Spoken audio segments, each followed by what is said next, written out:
Bem, boa tarde para vocês, boa tarde a todo mundo que nos acompanha, né? A gente teve uma quarta e quinta-feira bastante agitadas aqui em Brasília. Ontem a sessão da Câmara, né, que aprovou essa medida provisória, só foi começar às 9 horas da noite, depois de muita articulação, muita reunião, enfim, o governo conseguiu aprovar esse texto lá na Câmara dos Deputados e aí veio aqui para o Senado para ser votado, porque se perdesse a validade, né, a gente já tinha falado isso ontem, a gente poderia ver um governo inviabilizado, porque essa medida provisória que trata da reestruturação da esplanada dos ministérios, né, de acordo com as ideias, os objetivos do presidente Luiz Inácio Lula da Silva, perderia validade. E aí a gente poderia ver um governo simplesmente sem condições de funcionar. Mas, pelo visto, a articulação e liberação de emendas... Bom, tá aí então, tá aprovado, agora segue para a sanção. Senado, como a gente viu, né,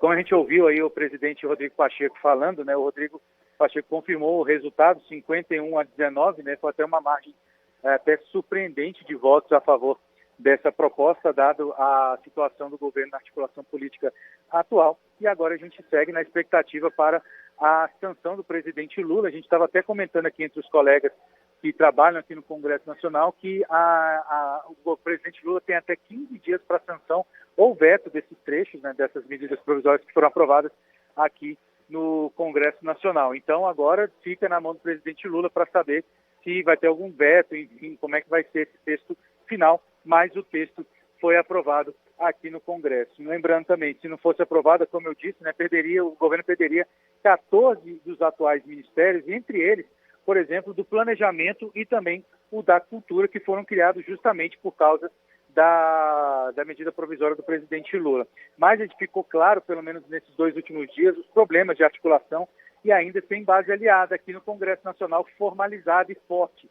Mas, apesar disso, a gente conseguiu ver também, aí passou um trechinho, né, do presidente Rodrigo Pacheco falando que o governo também conseguiu aprovar a medida provisória do Bolsa Família, que também perderia validade se não fosse aprovada nesta quinta-feira. E justamente por causa do prazo apertado, né, que esses textos acabaram sendo analisados a toque de caixa, o que gerou muita crítica da oposição, principalmente dos senadores oposicionistas, como é o caso do senador Rogério Marinho, que afirmou que era necessário ter mais tempo para analisar esse texto, o que não foi possível devido ao prazo apertado.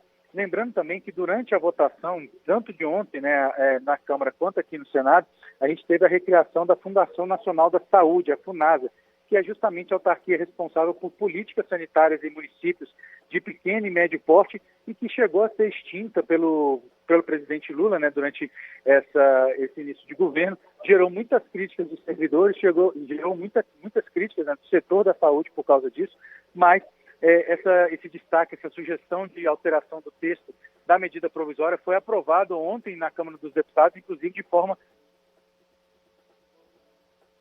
Tá cortando a ligação aqui, viu, Márcio? Por isso que a gente de vez em quando tá te interrompendo. Agora tá ouvindo a gente bem? Estou ouvindo bem. Bora lá, então. Estava tudo bem. Exatamente. De qualquer maneira, Ana, a gente viu, né, ontem a aprovação dessa Fundação Nacional da Saúde, a FUNASA, na recriação dessa autarquia, e aí mostrou também um outro modelo, vamos dizer assim, de votação, de articulação política, porque foi aprovada de forma unânime a recriação dessa autarquia na Câmara dos Deputados e confirmada hoje pelo Senado Federal. E aí a gente vê, né, que ontem foi dada, vamos dizer assim, uma última chance do governo federal pelos parlamentares aqui no Congresso Nacional, que a gente é claro e notório, né, que a gente vê que o governo tem enfrentado problemas aqui dentro do Congresso Nacional e essa aprovação dessa medida provisória é uma espécie de última chance, né, um último respiro dos parlamentares em relação ao Palácio do Planalto, né? A gente viu ontem, por exemplo, muita gente reclamando que falta liberação de emendas, falta liberação de cargos, falta encontros aqui relacionados entre os deputados e o presidente, ministros, enfim,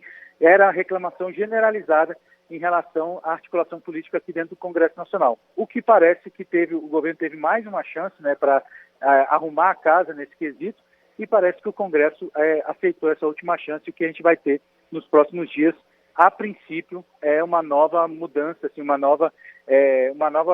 novo jeito do governo encarar esse tipo de situação. Lembrando também que por terem sido alteradas durante a tramitação aqui dentro do Congresso Nacional, essas medidas provisórias não serão promulgadas, mas vão ser enviadas diretamente para a sanção do presidente Lula, que vai decidir, como eu disse, se vai vetar algum trecho ou não. Então, resumindo, a medida provisória foi aprovada aqui no Congresso, o governo respira aliviado, porque não vai ter um governo inviabilizado, né, por causa da redução, eram 37 pastas.